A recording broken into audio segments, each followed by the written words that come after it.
What's up, collectors? Welcome back to Films by Color, and welcome back to part 2 of my Kino Lorber sale haul, sent to me by Shawn Cornwell, biggest fan of the channel, sent me tons of movies for the Kino Lorber sale. We opened up the first box from Shawn in the first video. Here's everything we got in that one. And now we're gonna open another big box right here to my left. This is the second package I got from Shawn in my P.O. box, which you can also find down in the description if you have anything you want to send to me and support the channel that way. I'm going to go ahead and open this up, and we're just going to jump right into the rest of the movies. Thank you so much, Shawn. I know I said it a bunch in the first video, but I really appreciate all of these movie nights that you've given to me and the family.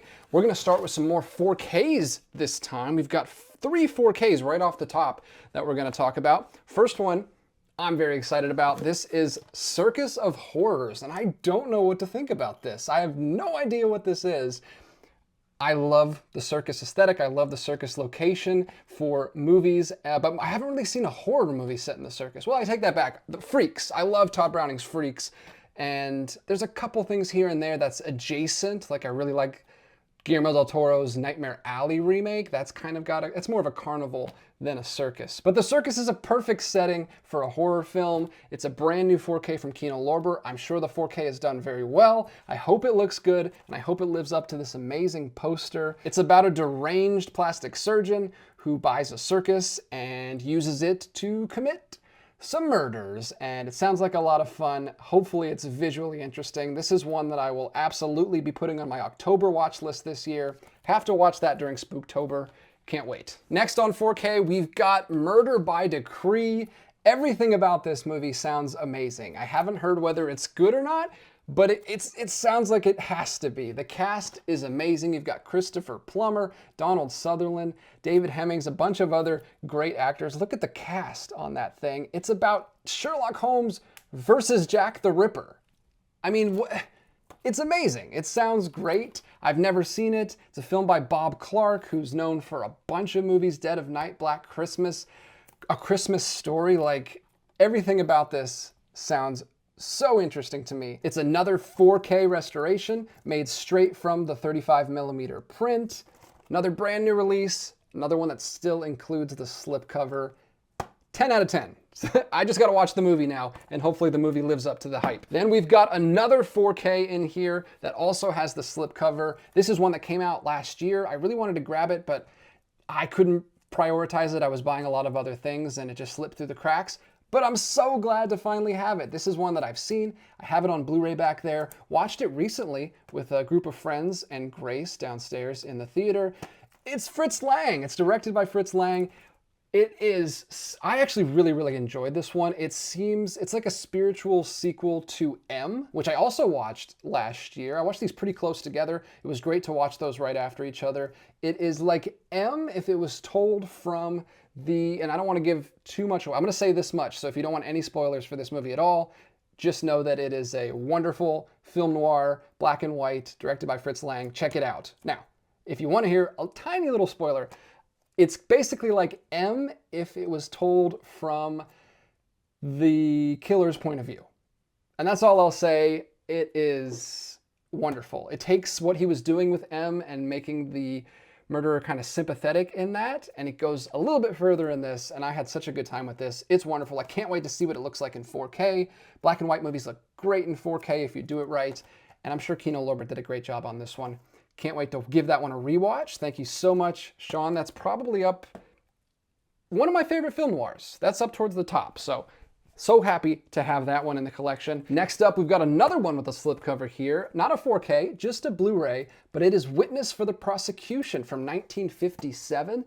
This is one that I didn't have in my wish list, but it was sent by Shawn. He highly recommends it. He says it's based on an Agatha Christie book, and it is a riveting watch and also a very funny watch, which is fascinating. Look at this cast. You've got Tyrone Power, Marlena Dietrich, and Charles Laughton. Sounds amazing. We love a good whodunit. We love mystery films, especially Grace. I don't think she knew this was an Agatha Christie thing. I definitely didn't, and I can't wait to watch it. It's directed by Billy Wilder, one of our favorite directors. The Apartment and Stalag 17 are two of my, not just favorite like Christmas time movies, but just favorite films of all time. Love Billy Wilder. He has a wonderfully dark sense of humor, and I'm hoping that shows up in here as well. Witness for the Prosecution.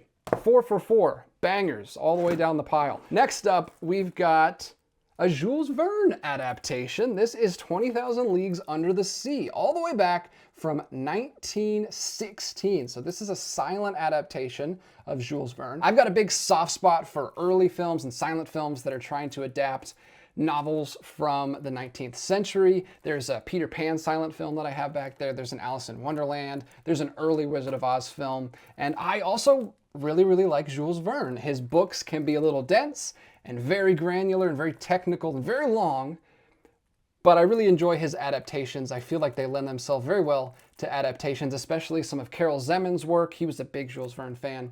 And 20,000 Leagues Under the Sea. I know there's a later Disney film that I would also like to get. I haven't seen. It was a Disney Movie Club release that went out of print when Disney Movie Club shut down. So I got to try to get my hands on that one. But a silent film is very interesting. And look at the visuals on this. They've got everything. They've got the hot air balloon. They've got the castle. They've got the underwater diving suits. Looks like a lot of fun. Looking forward to that. It's been on my wish list for a while. Shawn took a look at my wish list. The rest of these are all for my Amazon wish list. So thank you so much. Really appreciate sending me some things that I just haven't been able to prioritize because there's a lot of stuff coming out. Speaking of Karel Zeman, speaking of older adventure stories, we've got a Munchausen film that I wasn't even aware of.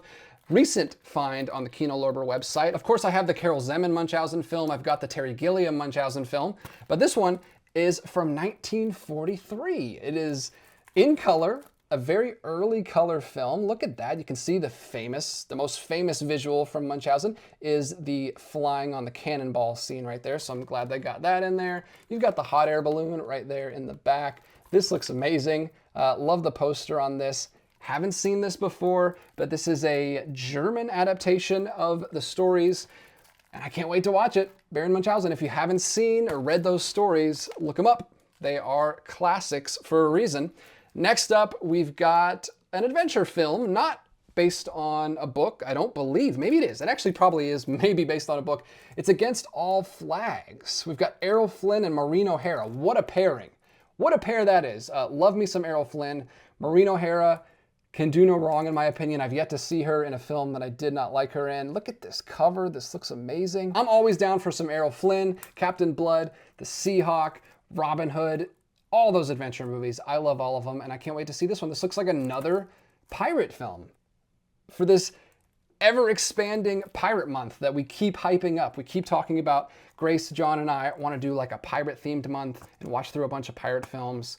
Maybe Captain Blood will make it on there. Maybe The Seahawk will make it. Maybe Against All Flags will make it. Most likely this will, because I haven't seen it yet, and I want to check it out. Next up, we've got The Holly and the Ivy. Look at this little Christmas film. I have not bought any Christmas films this year. I like to try to do that every year and build up a nice big list to watch through in December. And I'm slipping, I'm falling behind. This is a George Moore O'Farrell film, A Christmas Eve They Won't Forget. And it's got a nice cast over there on the left.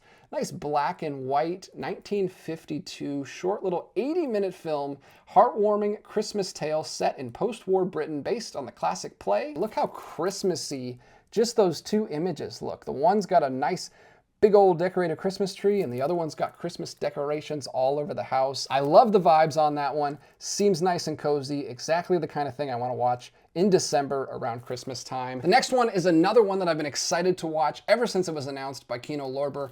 And it is because it's directed by Jean-Louis Trintignant, who we just talked about in the last video. He keeps coming up on the channel. One of my favorite actors. I just got The Outside Man from Shawn as well, which he stars in. This one is actually his directorial debut. I don't know if he stars in it or not, but he directed it, which I'm fascinated to see. A Full Day's Work is the name of it.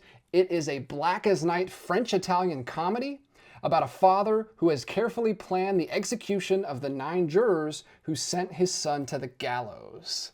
I love black comedies. I love dark humor. I love this actor. And hopefully I love his directing style. Apparently this is his mother, his elderly mother, riding around in the sidecar with him as he murders all of these jurors.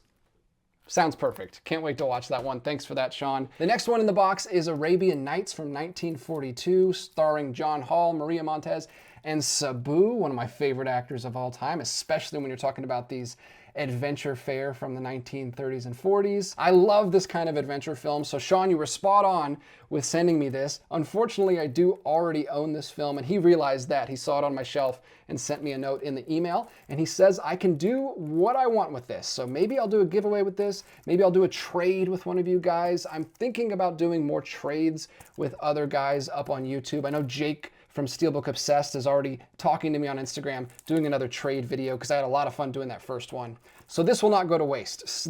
I'll find a good home for this. So thank you so much, Shawn, for this one. Next we have The Bank Dick, which is another W.C. Fields movie, one that wasn't on my radar. I didn't have this in my wish list, so it was sent straight from Shawn. So thank you so much, Shawn. He says some believe this is the best W.C. Fields. He prefers The Man on the Flying Trapeze for #1, but Fields is always something to see. I need to get my hands on Man on the Flying Trapeze, first of all. That's one that I need to add to the collection. But here we have The Bank Dick. Apparently he plays a drunk in this who accidentally stops a bank robber, and then he joins up with the police and starts helping them out. Kind of like a Pink Panther situation where he's bumbling around. Seems like a good time with a lot of good opportunities for comedy. So I can't wait to watch this one. This might be a good one to watch with the wife. We both enjoyed watching through the Marx Brothers films last year, so I think this will be a nice extension of that, moving into the 1940s, picking up on some W.C. Fields. I think my dad was also a big W.C. Fields fan, as he was a Marx Brothers fan when he was a kid. I never watched him with him. He never showed him to me, but it's never too late. I'm looking forward to diving into his filmography as well. The last one we have is another Ernst Lubitsch collection piece, Three Women. This is from 1924. It's one of his silent films, but this is later than the other ones we just opened in the last video. This is his third American film, so he's left Germany. He's moved to Hollywood. He's starting to make Hollywood films, but it sounds like the exact same stuff he was making over there. Sex comedy dramas with taboo subject matter in them, with a lot of stage kind of performances, very stage play films in early silent era. I'm gonna read the description on this one because it sounds amazing. A mother and daughter who find themselves competing for the attention of George, a handsome opportunist who yearns to lay hands on the women's $3 million fortune. Mary Privist stars as George's mistress, a sultry femme fatale who threatens to sabotage any romance that may transpire, further testing the strength of the primal mother-daughter relationship. Sounds amazing. I can't wait to watch it. Love me some Ernst Lubitsch. He has never let me down. I've never seen a film of his that I did not like a lot. And I can't wait to watch this one as well. Three Women, adding that to the pile of Ernst Lubitsch films. That's the entire box. So we had 16 in the first box, 12 more in the second box, and what a haul. What a haul this is. Be sure to let me know in the comments down below which is your favorite, which one of these should I prioritize, which one should I move to the top of the watch list. Really want to check out those 4Ks for sure. Thank you so much for watching, liking, and commenting, and sharing the video if you can. All those things help the channel out a bunch, and I really, really appreciate it. Click the video on screen if you want to watch part 1 in case you missed it, and I'll be back again with another video real soon. But until then, keep collecting.